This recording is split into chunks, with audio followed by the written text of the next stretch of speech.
বিশ্ব সংবাদে আপনাকে স্বাগতম। শুরুতেই জানিয়ে দিব সংবাদ শিরোনাম, তারপর বিস্তারিত। তবে বিস্তারিত জানার আগে আপনি ভিডিওটি কোথা থেকে দেখতেছেন সেটি অবশ্যই কমেন্টে জানিয়ে যাবেন। দর্শক, শুরুতেই সংবাদ শিরোনাম। বোমা নয়, ইরানকে কাবু করবে অর্থনৈতিক নিষেধাজ্ঞা। নেতানিয়াহুর বিরুদ্ধে ট্রাম্পকে ইসরায়েলি কর্মকর্তাদের চিঠি। হরমুজ নিয়ে সৌদি ওমানের সঙ্গে ইরানের জরুরি বৈঠক। লোহিত সাগরের নিয়ন্ত্রণ চায় হুতিরা, ইয়েমেনের পররাষ্ট্রমন্ত্রী। এতক্ষণ শুনছিলেন শিরোনাম, এবার বিস্তারিত। ইরানের উপর মার্কিন প্রেসিডেন্ট ডোনাল্ড ট্রাম্পের অর্থনৈতিক চাপ ও আর্থিক নিষেধাজ্ঞা দেশটির বোমাবর্ষণ অভিযানের তুলনায় বেশি ক্ষতি করতে পারে বলে ধারণা করছেন ঊর্ধ্বতন মার্কিন কর্মকর্তারা। 13 দিনের টানা হামলার পর ট্রাম্প আপাতত হামলা স্থগিত রাখলেও দুই পক্ষের আলোচনার কেন্দ্রবিন্দুতে রয়েছে অর্থ ছাড় ও নিষেধাজ্ঞা প্রত্যাহার। মধ্যস্থতাকারী দেশ ওমান, কাতার এবং পাকিস্তানের মাধ্যমে আলোচনার পাশাপাশি হরমুজ প্রণালী ব্যবস্থাপনায় ইরান ও ওমানকে যৌথ ক্ষমতা দেওয়ার প্রস্তাব বিবেচনা করা হচ্ছে। তেহরান নিরাপত্তা নিশ্চিতের সাথে অবরুদ্ধ সম্পদ ও ব্যাংক ব্যবস্থার উপর থেকে মার্কিন অর্থ দপ্তরের বিধিনিষেধ তুলে নেওয়ার দাবি জানাচ্ছে। মার্কিন অর্থ সচিব স্কট বেসেন্টের নেওয়া পদক্ষেপ ও আর্থিক চাপের কারণে ইরান তাদের যোদ্ধাদের বেতন দিতে পারছে না বলে গোয়েন্দা তথ্যে প্রকাশ পেয়েছে। দেশটিতে ব্যাংকে অর্থ সংকট ও পেট্রোলের ঘাটতি তৈরি হওয়ায় তারা যুদ্ধের চেয়ে অর্থ দপ্তরের পদক্ষেপকে বেশি ভয় পাচ্ছে বলে এক মার্কিন কর্মকর্তা নিশ্চিত করেছেন। তবে ওবসিডিয়ান রিস্ক অ্যাডভাইজার্সের বিশ্লেষক ব্র্যান্ট এরিকসন জানান যে বছরের প্রথমার্ধে তেলের $23 বিলিয়ন আয় করা ইরানের বিরুদ্ধে এই অর্থনৈতিক কৌশল শতভাগ কার্যকর নাও হতে পারে। হোয়াইট হাউসে প্রেস সেক্রেটারি ক্যারোলিন লেভিট জানান যে ট্রাম্প কূটনৈতিক সমাধান পছন্দ করেন, তবে ইরান সন্ত্রাসী কর্মকাণ্ড অব্যাহত রাখলে সব পথ খোলা রাখা হবে।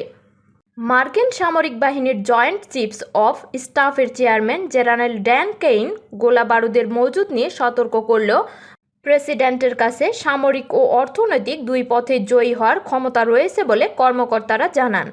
অধিকৃত পশ্চিম তীরে দখলদারের সন্ত্রাস বন্ধ ও নেতানিয়াহুর উপর চাপ সৃষ্টি করতে ডোনাল্ড ট্রাম্পের কাছে চিঠি দিয়েছেন ইসরায়েলের কয়েক শত সাবেক কর্মকর্তা।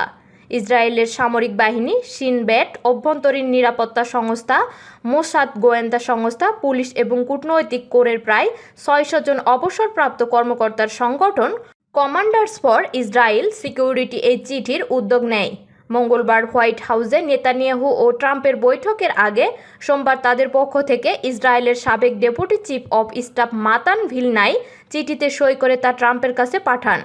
চিঠিতে উল্লেখ করা হয় যে পশ্চিম তীরের সহিংসতা দ্রুত ও দীর্ঘভাবে থামানো না গেলে তা মারাত্মক পরিণতি সহ আঞ্চলিক সংকট তৈরি করতে পারে। চিঠিতে সাবেক কর্মকর্তারা আরও জানান যে ইসরায়েলি নিরাপত্তা বাহিনী ফিলিস্তিনি গোষ্ঠীগুলোর বিরুদ্ধে সক্রিয় থাকলেও তথাকথিত ইহুদি দখলদারের সন্ত্রাস মোকাবেলায় নানা বাধার মুখে পড়ছে, যার জন্য ইসরায়েল সরকারের সদস্যরা আইন থেকে তাদের দায় মুক্তি দিয়ে অনেকাংশে দায়ী। সাম্প্রতিক সপ্তাহগুলোতে পশ্চিম তীরে ফিলিস্তিনি ও তাদের সহায় সম্পত্তির উপর ইসরায়েলিদের হামলা ব্যাপক বৃদ্ধি পেয়েছে। বর্তমানে পূর্ব জেরুজালেম সহ অধিকৃত পশ্চিম তীর জুড়ে 156টি বসতি ও 306টি আউটপোস্টে প্রায় 7,50,000 ইসরায়েলি বাস করছে। গুরুত্বপূর্ণ সামুদ্রিক পথ হরমুজ প্রণালীর নিরাপত্তা নিয়ে সৌদি আরব ও ওমানের সঙ্গে উচ্চ পর্যায়ে আলোচনা করেছে ইরান।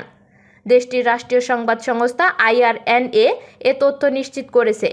ইরানের পররাষ্ট্রমন্ত্রী আব্বাস আরাকচি পৃথক টেলিফোনে সৌদি পররাষ্ট্রমন্ত্রী প্রিন্স ফয়সাল বিন ফারহান আল সৌদ এবং ওমানের পররাষ্ট্রমন্ত্রী বদর আল বুসাইদির সঙ্গে বর্তমান আঞ্চলিক পরিস্থিতি নিয়ে কথা বলেন।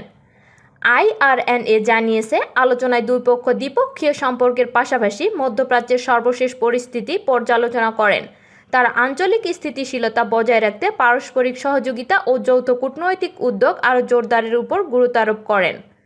আলোচনায় যুক্তরাষ্ট্রের আগ্রাসী কর্মকাণ্ডের কারণে হরমুজ প্রণালীতে যে নিরাপত্তাহীনতা সৃষ্টি হয়েছে তা নিয়ে উদ্বেগ প্রকাশ করা হয়। এ পরিস্থিতি মোকাবেলায় সমন্বিত আঞ্চলিক উদ্যোগের প্রয়োজনীয়তার কথাও উল্লেখ করেন তিন দেশের পররাষ্ট্রমন্ত্রীরা। বিশ্বের অন্যতম গুরুত্বপূর্ণ জ্বালানি পরিবহন পথ হরমুজ প্রণালীর নিরাপত্তা নিয়ে এই আলোচনা এমন সময় এলো যখন মধ্যপ্রাচ্যে উত্তেজনা অব্যাহত রয়েছে এবং আন্তর্জাতিক বাণিজ্য ও তেল সরবরাহের উপর সম্ভাব্য প্রভাব নিয়ে উদ্বেগ বাড়ছে। তবে ওই বৈঠকে কোনো সিদ্ধান্ত নেওয়া হয়েছে কিনা জানা যায়নি। ইরানের মতো লোহিত সাগর বাব আল মানদেব প্রণালীও নিয়ন্ত্রণে নিতে চায় ইয়েমেনের হুতি বিদ্রোহীরা। সোমবার এমন অভিযোগ করেছেন ইয়েমেন সরকারের পররাষ্ট্রমন্ত্রী আফরা আল জৌবা। সৌদি আরবের রাজধানী রিয়াদে সাংবাদিকদের তিনি অভিযোগ করেন, হুতিদের কর্মকাণ্ডের বিরুদ্ধে আন্তর্জাতিক সম্প্রদায়ের দুর্বল প্রতিক্রিয়াই তাদের আরও সাহসী করে তুলেছে। বাব আল মানদেব প্রণালী লোহিত সাগরকে ইডেন উপসাগর ও ভারত মহাসাগরের সঙ্গে যুক্ত করেছে। বিশ্বের প্রায় 30% কন্টেইনার পরিবহন এবং 12 থেকে 15% বৈশ্বিক বাণিজ্য এই নৌপথ দিয়ে পরিচালিত হয়। সাম্প্রতিক তথ্য অনুযায়ী লোহিত সাগর দিয়ে জাহাজ চলাচল কমে গেছে। রোববার মাত্র 11টি পণ্যবাহী জাহাজ এ পথ অতিক্রম করেছে। চলতি মাসের শুরুতে হুতিরা সৌদি আরবগামী ও সৌদি আরব থেকে ছেড়ে যাওয়া জাহাজের উপর সামুদ্রিক অবরোধ ঘোষণা করে। পাশাপাশি দেশটির দিকে ক্ষেপণাস্ত্র ও ড্রোন হামলাও চালায়। এর জবাবে সৌদি আরব হুতি নিয়ন্ত্রিত গুরুত্বপূর্ণ বন্দর নগরী হুদেইদায় বিমান হামলা চালায়। আফরা আল জৌবা বলেন, ইয়েমেন সরকার পরিস্থিতি মোকাবেলার জন্য প্রস্তুত রয়েছে। তিনি জানান, সরকার নিয়ন্ত্রিত ও হুতি নিয়ন্ত্রিত এলাকার সীমান্তে উভয় পক্ষের মধ্যে গোলাগুলি চলছে, তবে এখনও বড় ধরনের সামরিক অভিযান শুরু হয়নি।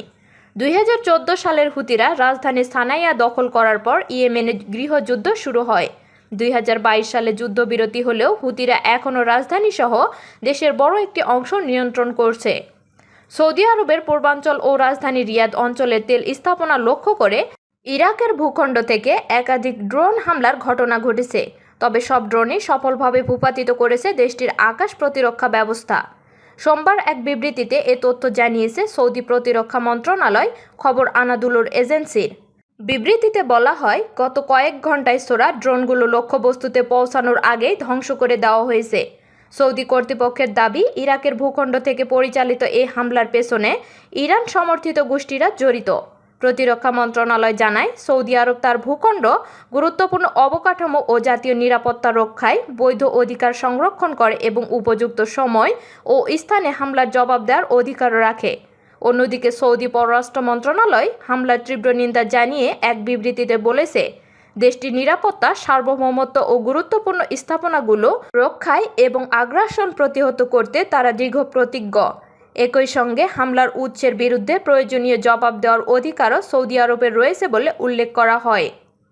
রিয়াদ ইরাক সরকারের প্রতি আহ্বান জানিয়ে বলেছে, যেন ইরাকের ভূখণ্ড কোনোভাবেই সৌদি আরবের বিরুদ্ধে হামলার লঞ্চিং পয়েন্ট হিসাবে ব্যবহার না করা হয়, সেজন্য প্রয়োজনীয় সব ব্যবস্থা নেওয়া হয়। তবে সৌদির এসব অভিযোগের বিষয়ে তাৎক্ষণিকভাবে ইরাক সরকারের কোনো প্রতিক্রিয়া পাওয়া যায়নি। হরমুজ প্রণালীতে 6টি জাহাজ থামালো ইরানের বিপ্লবী গার্ড বাহিনী। নৌ ইউনিট হরমুজ প্রণালী দিয়ে চলাচলের সময় 6টি জাহাজকে থামিয়ে দিয়েছে। দেশটির রাষ্ট্রীয় টেলিভিশনের দাবি, জাহাজগুলো ইরানের নির্ধারিত নৌপথ ব্যবহার না করে অন্য একটি রুট দিয়ে প্রণালী পার হওয়ার চেষ্টা করছিল। বার্তা সংস্থা এএফপির খবরে বলা হয়, সোমবার রাষ্ট্রীয় টেলিভিশনের এক সংবাদদাতা জানান, রোববার রাতে জাহাজগুলো বিকল্প পথে চলার চেষ্টা করলে আইআরজিসির নৌবাহিনী সতর্কতামূলক গুলি ছোড়ে। পরে জাহাজগুলোকে থামিয়ে ফিরে যেতে বাধ্য করা হয়। এর আগে রাষ্ট্রীয় টেলিভিশন একটি জাহাজকে ঘিরে একটি ঘটনার কথা জানিয়েছিল।